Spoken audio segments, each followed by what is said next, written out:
बिस्मिल्लाहिर्रहमानिर्रहीम। अस्सलाम वालेकुम। दिल ब्याज उम्र की और आग गर्दानी में है, क्या खबर है कौन सा सफ़ा खुला रह जाएगा। और आग गर्दानी के सिलसिले में आज मैंने जिस किताब का इंतखाब किया है उसका नाम है कामयाब नौजवान 7 आदतें। और 7 आदतें सुनते ही आपको याद आ गया होगा कि ये बुनियादी तौर पे जो एक स्टीफन कोवी की एक बड़ी मशहूर ज़माना किताब जो दुनिया के कई ज़बानों में करोड़ों किताबों में शाया हो चुकी है, जिससे लोगों ने अपनी जिंदगी बदली है, यानी 7 habits of highly effective people का तर्जुमा है। अच्छा, इसके उर्दू के तराजम इस किताब के इससे पहले भी आ चुके हैं और यकीन बहुत अच्छे हैं, इसमें कोई शक नहीं है। जिसमें से एक उर्दू का तर्जुमा पुर असर लोगों की 7 आदत, ये किया है डॉक्टर जफर मिर्जा साहब ने। बहुत खूबसूरत किताब है, मुजल्लद किताब है और काफी इसमें तफसीली इसमें अच्छा तर्जुमा किया है। और इसके साथ ही साथ इसी किताब का, स्टीफन कोवी की किताब का एक और भी तर्जुमा बड़ा अच्छा आया है और उसका नाम है जिंदगी बदलने की 7 आदत। और ये तर्जुमा या तदवीन ये सफीर कैसर मलिक साहब ने की, जो पख्तूनख्वा के जज भी रह चुके हैं, कानून का शोबा है कि नजर कासिम अली शाह ने की है। और इस किताब की जो मुझे सबसे ज्यादा खास बात पसंद आई वो ये कि ये किताब जो है बुनियादी तौर पर बाइलिंगुअल है। और बाइलिंगुअल से ये कि एक पेज इसका अंग्रेजी जुबान में है और एक पेज इसका उर्दू जुबान का तर्जुमा है, ताकि वो बच्चे या वो नौजवान जिनको उर्दू पढ़ने में दुश्वारी पेश आती है वो चाहे तो अंग्रेजी में पढ़ लें और चाहे अगर उर्दू में दिलचस्पी लें तो उर्दू में तर्जुमा पढ़ लें। लेकिन मैंने जो किताब मुंतखब की है उसका नाम है जो कामयाब नौजवान 7 आदतें। तो ये निस्बतन आपको देखेंगे कि आपको उनकी बाकी किताबों से थोड़ी बारीक भी नजर आ रही है, पतली भी नजर आ रही है, लेकिन इस किताब को मुंतखब करने की खास वजह है। इसकी खास वजह यह है कि ये किताब मुरतब की है जनाब सैयद इरफान अहमद साहब ने, और जिनकी जिंदगी का मिशन है कि नौजवानों के आदत को बदला जाए, नौजवानों की जिंदगी को बदला जाए और कामयाब किया जाए। कामयाबी डायरेक्ट आप निकालते हैं और आपकी मुख्तलिफ किताबें हैं जो वक्तन फौक्तन आती रहती हैं। इरफान साहब की इस किताब का जो मुझे जो इस अंदाज पसंद आया वो ये कि डॉक्टर जफर मिर्जा साहब का तर्जुमा ये बहुत अच्छा इल्मी तर्जुमा है, बहुत मेहनत की उन्होंने और उसको जो अंग्रेजी तो जो बुनियादी टेक्स्ट था उसके करीब लाने के लिए। लेकिन जो इरफान साहब ने किया है 7 आदतें कामयाब नौजवान, इसकी जो खास बात है वो ये है कि पाकिस्तान के माहौल में रहते हुए, अपने माहौल में रहते हुए हमारी अपनी जबान, हमारे अपने स्लैंग, हमारा अपना उठना बैठना, हमारा माशर, उसको रहते हुए मैं ये कहूंगा कि तर्जुमा कम है और तर्जुमानी ज्यादा है। लेकिन एक आम आदमी इसको आसानी से, नौजवान इसको आसानी से पढ़ सकता है, समझ सकता है। तो आइए जरा इसकी वर्कगर्दानी करते हैं इस किताब की। और इस किताब में पहले तो उन्हें कुछ असूल बताए गए हैं, कुछ कि आपको जिंदगी में करना क्या है, जिसमें कहते हैं कि भाई अपना आप नुक्ता नजर बड़ा क्लियर रखिए, आपको क्या करना है, आपको जिंदगी के अंदर कोई असूलों की पाबंदी करें और असूल ऐसे हों जो कि अमली हों। और साथ ही साथ इसके फौरन बाद जिन्होंने जो बात की है वो ये की है कि अगर आपको दुनिया में कभी फतह पानी है किसी को, तो सबसे पहले अपनी जात को फतह करना सीखें। जो अपनी जात की तस्खीर कर लेता है वो आदमी दुनिया में कामयाब तरीन रहता है।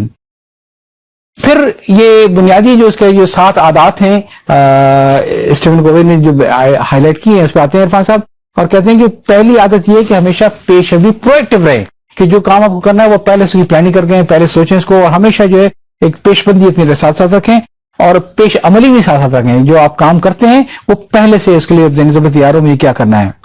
दूसरी अहम आदत का जिक्र मिलेगा आपको सफर नंबर 40 पर, इख्तिताम से इफ्तिताह, यानी आप जो भी काम करना चाहते हैं आप पहले तय तो कर लेगा क्यों काम करना चाहते हैं, आप इससे क्या चीज हासिल करना चाहते हैं, आपका मिशन स्टेटमेंट क्या है। जब तक ये ऑब्जेक्टिव जहन में क्लियर नहीं होगा उस तक आपको अगर काम करेंगे तो सारा काम आपका बेकार जाएगा। तो इसको बहुत अच्छी तरीके से इरफान साहब ने बयान किया है।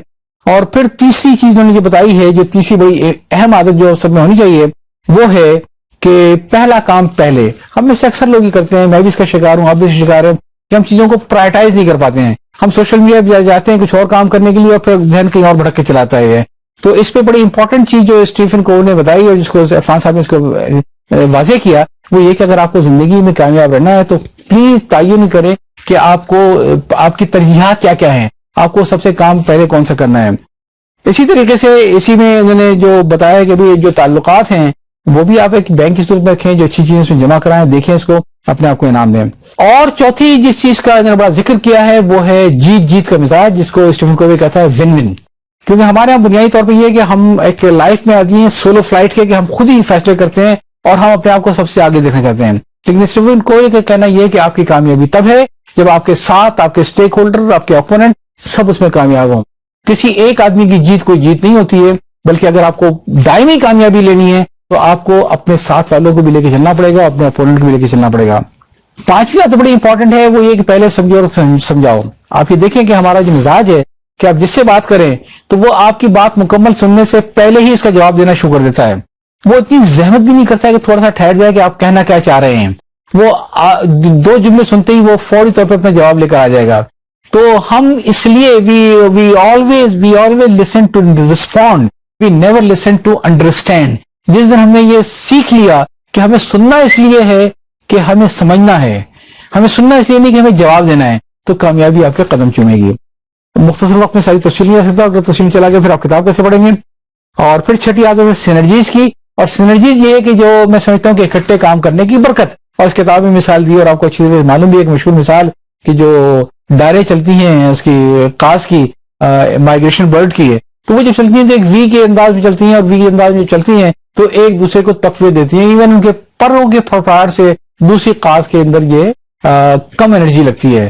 تو سینرجی وہ ہے جو اللہ تعالیٰ کی برکت ہے۔ اگر میں بھی 25 ڈیلیور کرتا ہوں، آپ بھی 25 ڈیلیور کرتے ہیں، تو ہم دونوں مل کے 50 ڈیلیور کر لیں گے، تو اس کا مطلب ہے کہ ہمیں کوئی اس کی ضرورت نہیں ہے۔ لیکن سینرجی وہ ہے کہ جب آپ 25 میں 25 اکیلے ہم دونوں مل کے کریں گے تو پھر اس کے وہ 25 دیں گے۔ اس میں بڑی پیاری مثالیں دی ہوئی ہیں اس کے اندر، کتاب کے اندر، یہ کہ جیسے پلرز ہوتے ہیں کہ ایک پلر جتنا لوڈ اٹھاتا ہے، اگر وہی 2 پلر ساتھ کھڑے گئے تو اس کو لوڈ جو ہے یہ بڑھ جاتا ہے اس میں سارا۔ اور آخری جو چیز عادت کا ذکر کیا گیا ہے وہ ہے اپنی آری کو تیز رکھو۔ یعنی مثال دی ہے کہ ایک آدمی جو ہے وہ بیچارہ ہانپ رہا ہے، اسے درخت نہیں کٹ پا رہا ہے، اور کسی نے سے کہا کہ بھائی یہ اپنی تم اتنی دیر کیوں لگا رہے ہو، تو کہنے بس دیکھ لیں کتنی محنت ہے، تو کہ ممکن ہے تمہاری آری تیز نہ ہو تو تم ایسا کرو پہلے اپنی آری کو تیز کر لو۔ اب وہ جھگڑا کرنے بیٹھ گیا کہ جناب پہلے ہی میرا وقت ضائع ہو رہا ہے، 15 منٹ اور لگا رہے ہیں آری کو تیز کرنے کے لیے۔ تو اس کو ایک مثال کے طور پہ دیا کہ بھائی کوئی کام کرنا ہے تو آپ فلی پریپیئرڈ ہوں، آپ کے تمام آلات، آپ کے تمام ٹولز، آپ کے تمام اوزار آپ کے دسترس میں ہونے چاہیے۔ تب یہ وہ 7 عادتیں ہیں جن کو سیکھ کر کوئی بھی شخص اپنی زندگی کو رخ بدل سکتا ہے، اور نوجوانوں کو اس کی زیادہ ضرورت ہے۔ اس کتاب کو منتخب کرنے کا ایک مقصد یہ بھی تھا کہ میں یہ چاہتا ہوں کہ زیادہ لوگ اس کتاب کو حاصل بھی کریں اور اس کو تحفے میں دینا سیکھیں۔ کتابوں کو تحفے میں دینے کا کلچر ہمیں لازمی اس کو پروموٹ کرنا پڑے گا۔ اور میں آپ کو اپنی زندگی کا ایک واقعہ عجیب سا سناؤں کہ بشیر جمعہ صاحب بڑی اچھی کتابیں لکھتے ہیں اور مجھے بڑی پسند ہے وہ کتابیں۔ تو ایک بار مجھے ان کی کتاب پسند آئی جس کا نام تھا شاہراہ زندگی پر کامیابی کا سفر۔ اب تو یہ شاید کتاب کا قیمت 450 400 کے قریب رینج میں، جس سے میں نے اس کو دیکھا تھا اس وقت اس کتاب کی جو قیمت تھی وہ صرف 150 روپے تھی۔ تو مجھے اس کو پڑھ کے بہت کچھ سیکھنے کو ملا، تو میں نے یہ سوچا کہ میں اس کو اپنی حد تک کیوں محدود رکھوں، میں کیوں نہ کچھ اور لوگوں سے بھی اس کو شیئر کروں۔ تو میں نے یہ 100 روپے کے حساب سے اس کے ٹوٹل 10 نسخے خریدے تھے یہ، اور جو میری اپنی ٹیم کے لڑکے تھے اور میرے دوست سے جن کو میں بہت پسند کرتا تھا کے بارے میں میرا خیال یہ تھا کہ انشاءاللہ آگے تک جائیں گے۔ تو یہ 10 کے 10 نسخے میں نے سب کو ایک اپنے دستخط کے ساتھ اور اس دعا کے ساتھ تحفے میں دیے تھے کہ آپ اس کو پڑھیں اور اس کو عمل کریں اور یہ آپ کو بہت کام آئے گی۔ مجھے آپ کو بتاتے ہوئے بڑی خوشی ہو رہی ہے کہ ان میں سے کئی سال کے بعد 2 افراد نے کم سے کم مجھ سے ایکنالج کیا کہ جناب وہ کتاب جو آپ نے دی تھی، ایک صاحب جو کہ بڑی اچھی نوکری پہ ملک سے باہر چلے گئے، کہ یہ کتاب جو ہے وہ میرے پاس آج بھی موجود ہے اور میں اس کو ریفر کرتا رہتا ہوں اور میں اپنے آپ کو امپروو کرتا رہتا ہوں۔ میرے لیے یہ بڑی حیرت کی بات تھی کہ ان کو یاد تھا کہ میں نے ان کو کتاب دی ہے۔ اور دوسری اسی طریقے سے میرے ایک اچھے جو چارٹر اکاؤنٹنٹ ہیں، بڑے اچھے دوست بھی ہیں میرے، اور جو ماشاءاللہ کمپلیٹ چیف ایگزیکٹو بھی ہیں، اور یہی بات جب اس وقت جب میں نے ان کو کتاب تحفے میں دی تھی مجھے ان میں پوٹینشیل نظر آیا تھا، لیکن اس وقت تک وہ چیف ایگزیکٹو نہیں ہوئے تھے۔ تو اتفاق کی بات ہے کہ انہوں نے مجھ سے بات کی کہ جناب وہ آپ کی کتاب جو ہے وہ آج تک میرے پاس ہے اور میں آج تک اس کو وقتاً فوقتاً نکال کے دیکھتا رہتا ہوں اور مجھے بہت کچھ سیکھنے کو ملتا ہے۔ 1000 روپے کے خرچے کے اندر 10 کتابیں تحفے بانٹی میں نے۔ 2 کا فیڈ بیک میرا ایسا ہے کہ مجھے لگا کہ میں نے کوئی چیز اچیو کر لی۔ تو میں یہ چاہتا ہوں کہ یہ چھوٹی چھوٹی خوشیاں آپ بھی لیں اور کتابیں خریدیں اور تحفے میں دیں۔